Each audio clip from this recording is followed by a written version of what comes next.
Good morning and welcome to our service today, our service of the third Sunday of Advent. Just two extra things that aren't on our leaflets. For the Advent course, we've moved from Wednesday to Thursday just for this week. Well, I don't think we'll be doing it the week after because it's actually Christmas Day, but Thursday at 7 for the Advent course if you want to join us online. The other thing is the World Peace Flame. We have the World Peace Flame here in the Lady Chapel if you want to go and have a look at it after the service. 7 flames were lit on 5 different continents in 1999 and were flown in Welsh miners' lamps by military and commercial aircraft to the UK. And they were brought here to Bangor on the 31st of July 1999, where they were united into one flame to create the World Peace Flame. Now there's lots more about it, so there are things being built around the world to house their own peace flame, which have all been lit from that first peace flame. The home of the flame is here in Gwynedd at Snowdon Mountain Lodge near Bethesda. And as I say, it's one of the many peace flames around the world. So that will be in the Lady Chapel for a week, so you can go and have a look. You can light a candle, and we can pray for world peace, peace in our communities, peace in our families. So we begin with our sentence from Scripture. Happy are they who have the God of Jacob for their help, whose hope is in their God.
And of the Son, and of the Holy Spirit. Amen. From the Christ who was, who is, and who is to come, Grace and peace be with you all. And also with you. Happy are they who have the God of Jacob for their help, whose hope is in their God. Jesus Christ is the light of the world. A light no darkness can overcome. Eternal God, as the darkness beckons closer and the night time lingers on, we light a candle to dispel the darkness of our hearts and chase away the shadows of our minds, so that he of whom John the Baptist spoke may find a bright and clear path and find us ready and willing to welcome him, the light of the world, for he is the Lord forever and ever. Amen.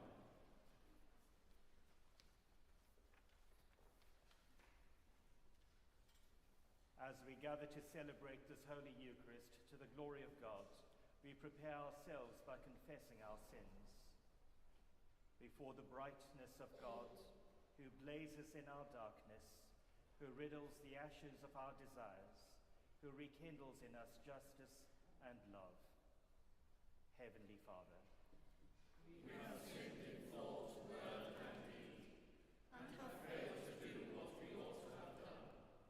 We are sorry and truly repent. For the sake of your Son, Jesus Christ, who died for us, forgive us all that is past, and lead us in his way, to walk as children of light. Amen. Almighty God, who forgives all who truly repent, have mercy on you and set you free from sin, strengthen you in goodness, and keep you in eternal life through Jesus Christ our Lord.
Let us pray. O Lord Jesus Christ, who at your first coming sent your messenger to prepare your way before you, grant that the ministers and stewards of your mysteries may likewise so prepare and make your way ready by turning the hearts of the disobedient to the wisdom of the just. And at your second coming, to judge the world, we may be found an acceptable people in your sight. For you are alive and reign with the Father and the Holy Spirit, one God, now and forever. Amen.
A reading from the letter of St. Paul to the Philippians.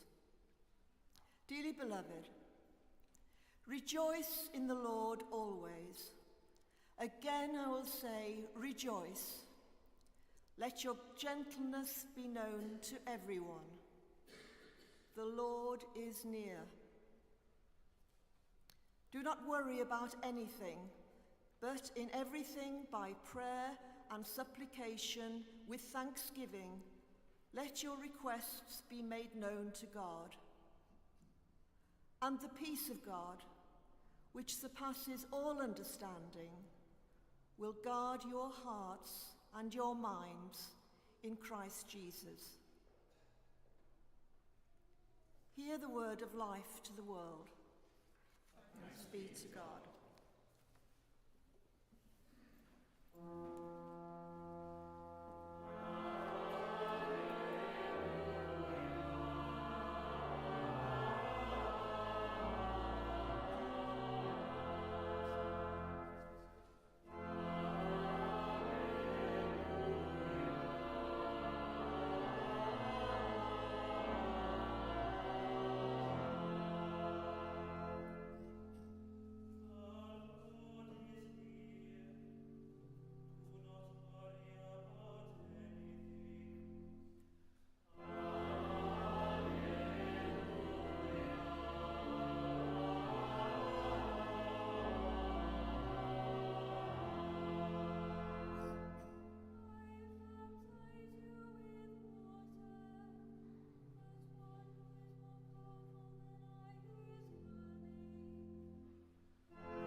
Creator, Christ, and Holy Spirit. Amen.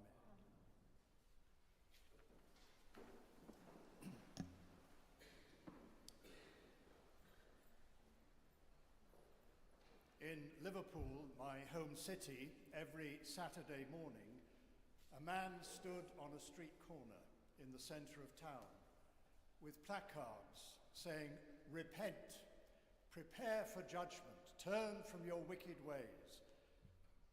Out in all weathers, week after week after week.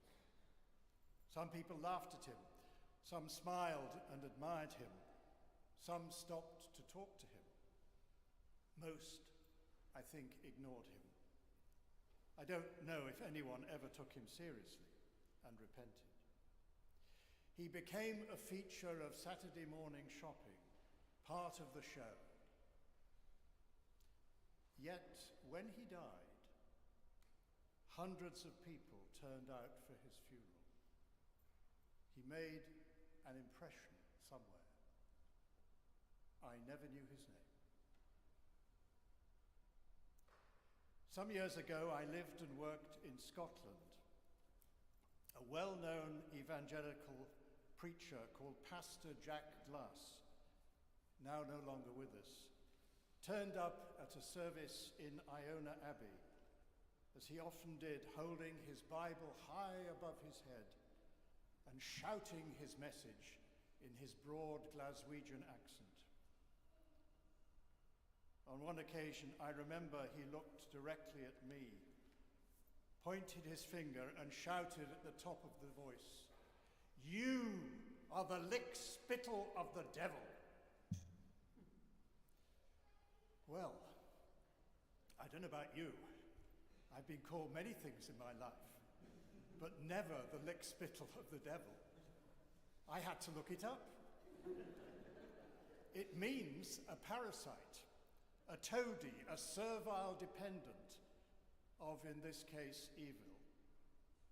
And there were some other uses that I could not mention here. An ancient insult. Not very nice. Colleagues who were with me have the habit of coming in with the right kind of humour at that moment. One said, "Well, who would have thought?"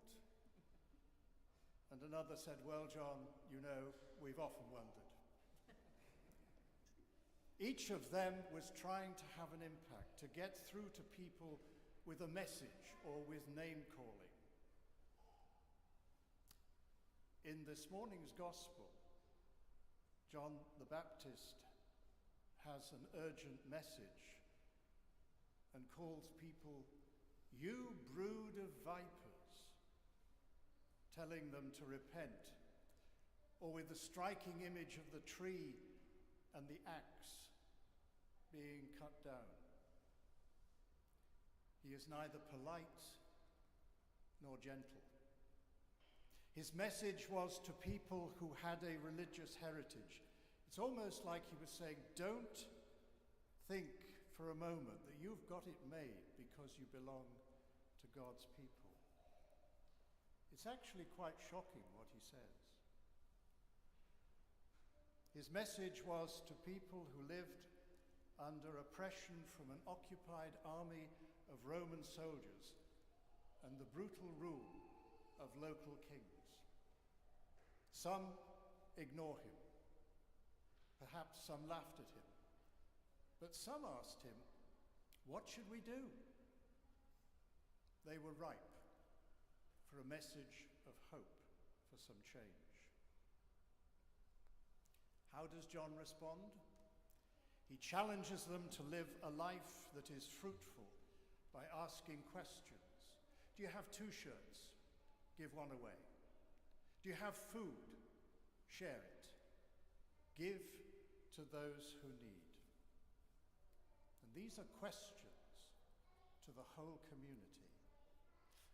But it's clear he sees poverty as neither an accident nor someone's fault. And today, as in his time, the earth produces enough to feed and clothe everyone.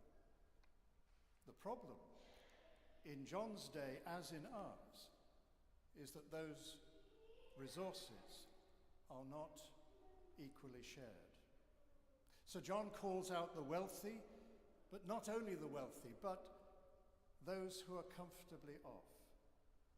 Both are challenged. It's as though John is saying to them, and perhaps to us today, how we spend our money shows what we value. In other words, show that your repentance is sincere by your actions towards one another. Kindness, attending to other people's needs. And so the tax collectors asked, well, what should we do? His answer, stop abusing people to make money. To the soldiers who asked him, what should we do? He says, stop bullying and blackmail. Make do with your pay. He addresses the shortcomings of each in a moment of recognition of what they are like. So, in this season of Advent, what is John saying to us? We who are oppressed, but in a different way than he was. What can we take from John's story to help us living our lives today? His theme is waiting, preparing for what is to come. Jesus Christ, of course. We know what happens. They did not. John's waiting is active, not passive. For us, it's about personal transformation, actively preparing for a renewal of faith, moving ourselves out of the center of our lives so that there is room for Jesus Christ. And this might involve developing self-awareness, understanding ourselves a little bit more, asking, what makes me tick? What really motivates my actions and behavior? Such moments of recognition revealing, this is what I'm like. This is what I'm capable of. And learning to tolerate ourselves, not to pull ourselves down, but to recognize that God loves us as we are. And that's a vital step in changing our desires from being focused on ourselves to love of God and other people. It could also include an increased determination to act with courage and generosity, to serve the common good, to rejoice when others succeed, and to grow into our humanity. And here our actions become outward expressions of our inner lives, a channel from inside to outside, and therefore a particular expression of you and your personality. It could also mean letting go of all that gets in the way of love of God and our neighbours, so that we can live as God's own people, with love, committed to justice. It's scary. It's exciting. But can I suggest worth the preparation and the waiting? This is the hope of Advent. With the many troubles and uncertainties in our world, and all that is wrong in the church, it's easy to lose heart and our experience of hope. And yet, out of tragedy and adversity, some good can come and hope be renewed. Consider the words of Leanne Lucas, the dance teacher in Southport, seriously injured, trying to protect those children from the attack in July of this year. 3 of those children died. Months after, and while still recovering, she said these remarkable and wonderful words. We are left connected by an invisible piece of string. Sometimes it will fray and tangle and knot, but at the best of times, it will wrap together. It's brought us closer, creating kindness and warmth. It's created a strong force we couldn't have imagined would be possible out of something so horrible.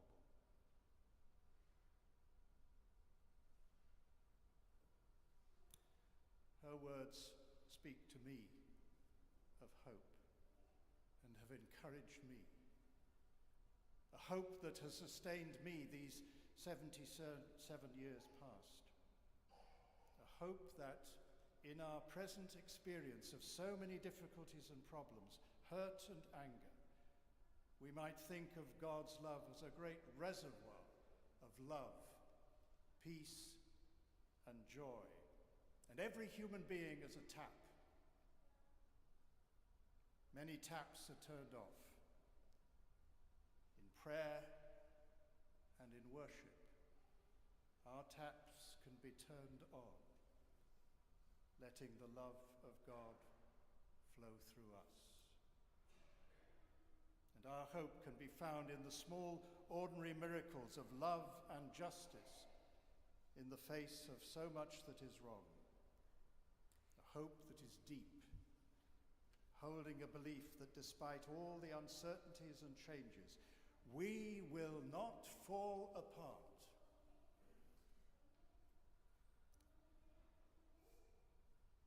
All of this is beautifully captured in the words of the writer Natasha Carthew when she wrote, "Hope is the difference between doing something and giving up." Hope is the difference between doing something and giving up. There is a paradox in John the Baptist's message for us today, by which I mean 2 things which seem to contradict each other, but when thought about with the eyes of faith, are found to be true. Our preparation and waiting for Christ's coming, in it we discover that he has been with us all the time, in joy and in sorrow, in delight and in suffering. Those who first heard his message did not know this. For us today, he has already come. Yet we wait for what is yet to come, so that we can be renewed and glad once more. Well, this old lickspittle ends his sermon with a poem by Tom Schumann.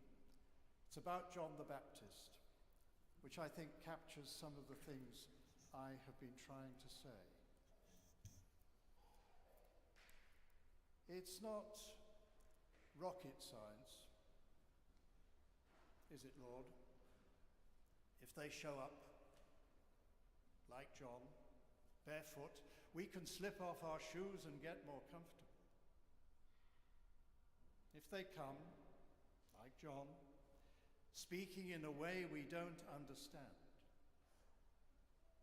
all we have to do is listen. If they invite us, like John, to try a different way of doing things, we can jump into the water and see what it's like. It's not rocket science, is it, Lord? After all, you welcome us to your heart, just as we are.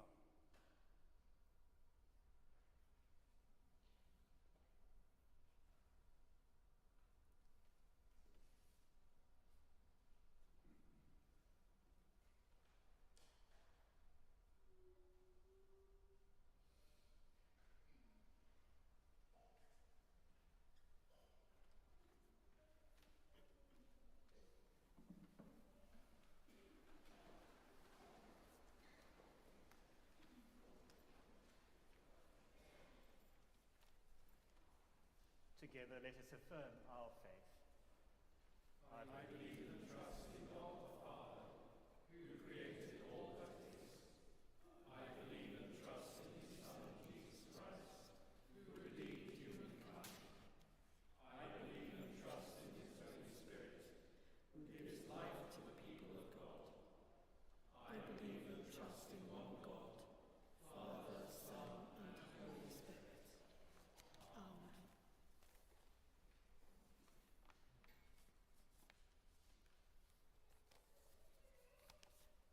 With all our heart and with all our mind, let us pray to God.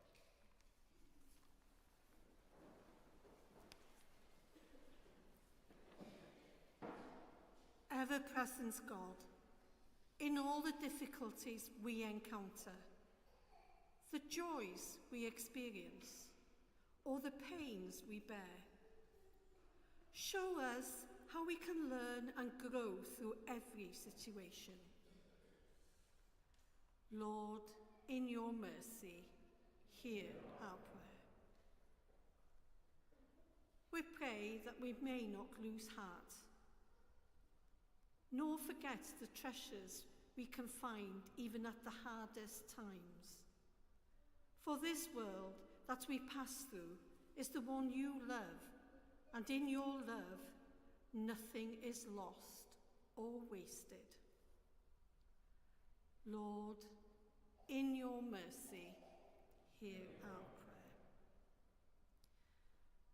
Gracious God, we pray for all those who are sick, whether at home or in hospital.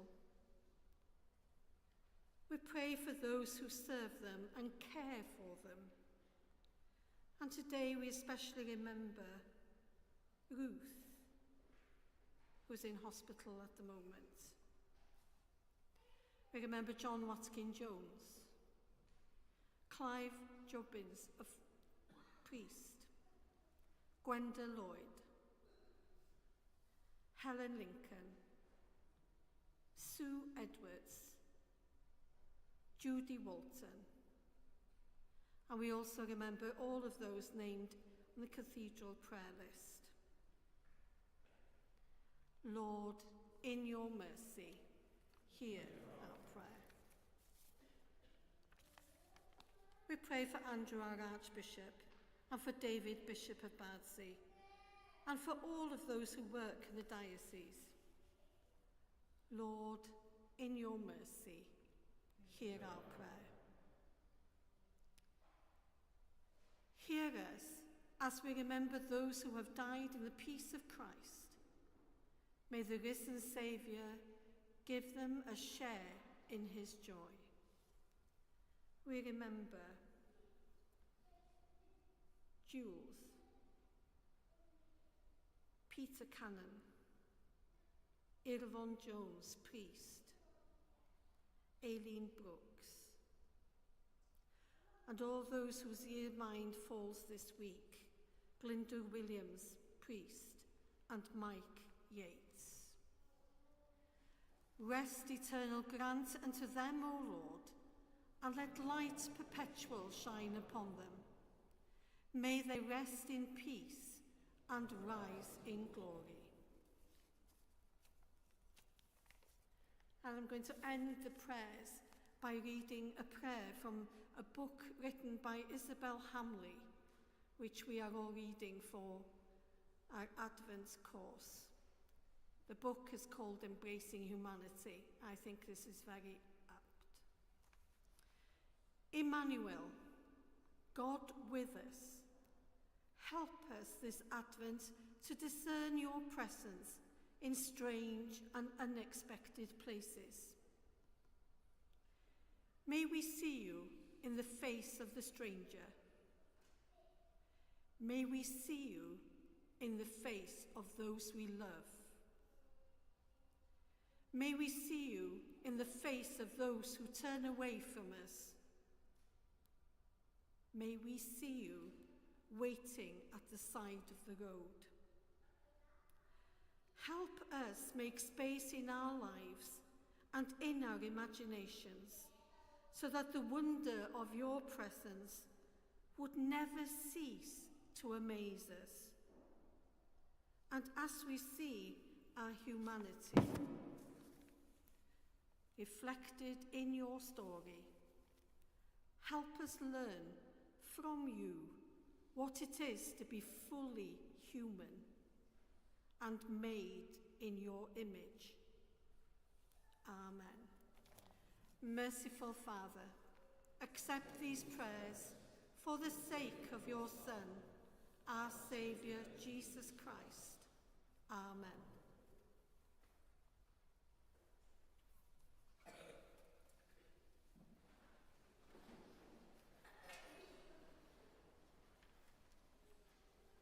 In the tender compassion of our God, the dawn from heaven will break upon us, to shine on those who live in darkness under the shadow of death, and to guide our feet into the way of peace.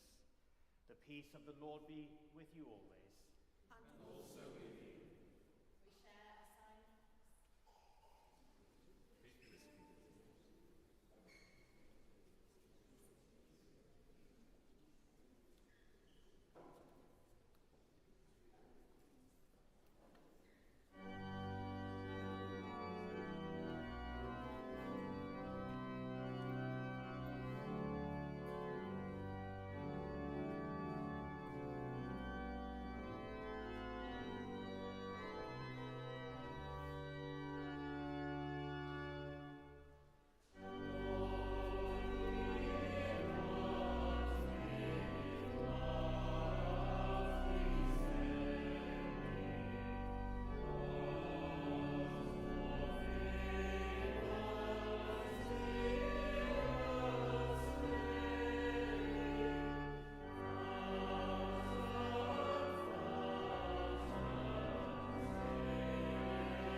celebrate together the gifts and grace of God.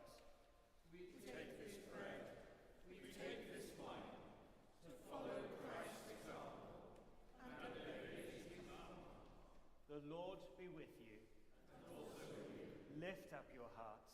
We lift up to the Lord. Let us give thanks to the Lord our God.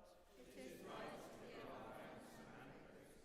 It is indeed right, it is our duty and our joy, at all times and in all places to give you thanks, Holy Father, all-powerful and ever-living God, through Jesus Christ our Lord, who in the fullness of time came among us, opening to us the way of salvation.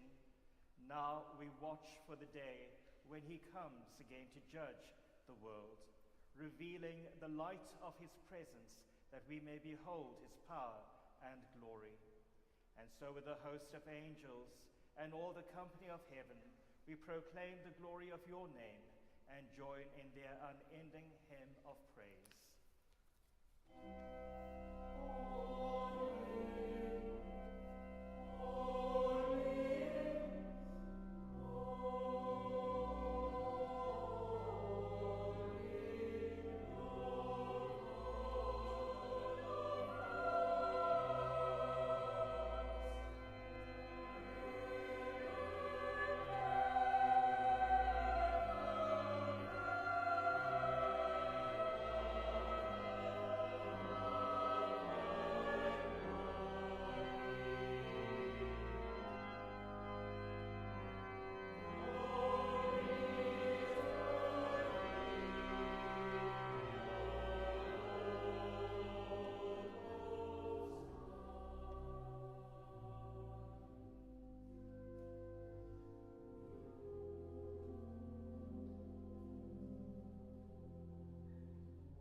All praise and thanks to you, true and living God, creator of all things, giver of life. You formed us in your own image, but we have marred that image and fall short of your glory. We give you thanks that you sent your Son to share our life.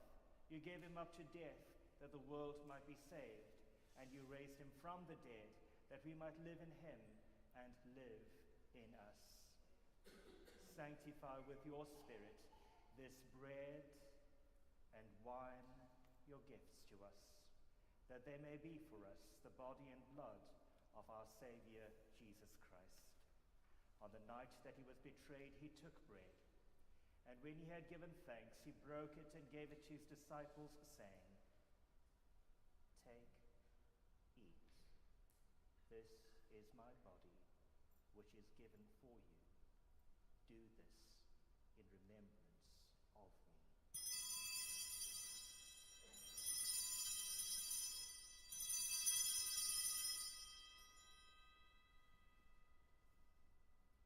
In the same way, after supper, he took the cup, and when he had given thanks, he gave it to them, saying, "Drink from this, all of you, for this is my blood of the new covenant, which is shed for you and for many for the forgiveness of sins.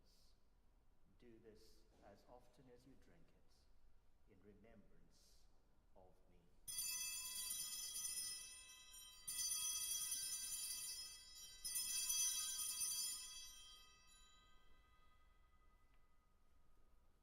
Let us proclaim the mystery of faith. Christ has died. Christ is risen.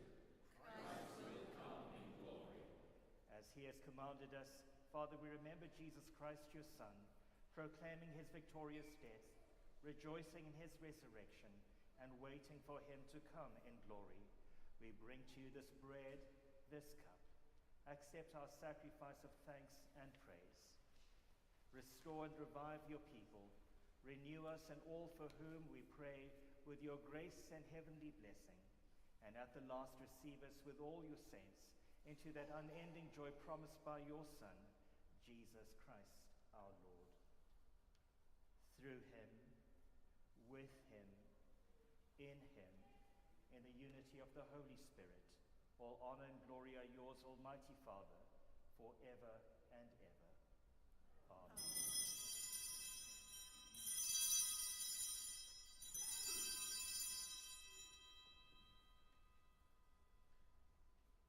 As our Saviour taught us, we boldly pray.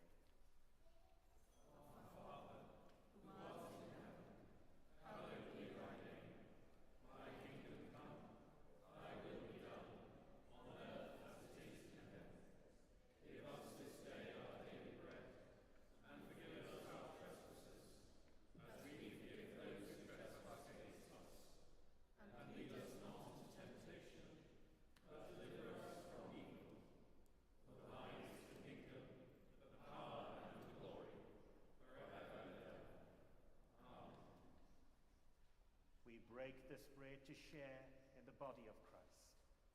Though we are many, we are one body, for we all share in one bread.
Jesus is the Lamb of God who takes away the sins of the world. Happy are those who are called to his supper. Lord, I am not worthy to receive you, but only say the word, and I shall be healed.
Son rules over all, grant us so to live in obedience to your holy will, that at his appearing we may be raised to eternal life through Jesus Christ our Lord. Amen. The Lord be with you. And also with you. Christ, the Sun of righteousness, shine on you and scatter the darkness from before you. And the blessing of God Almighty, the Father, the Son, and the Holy Spirit be among you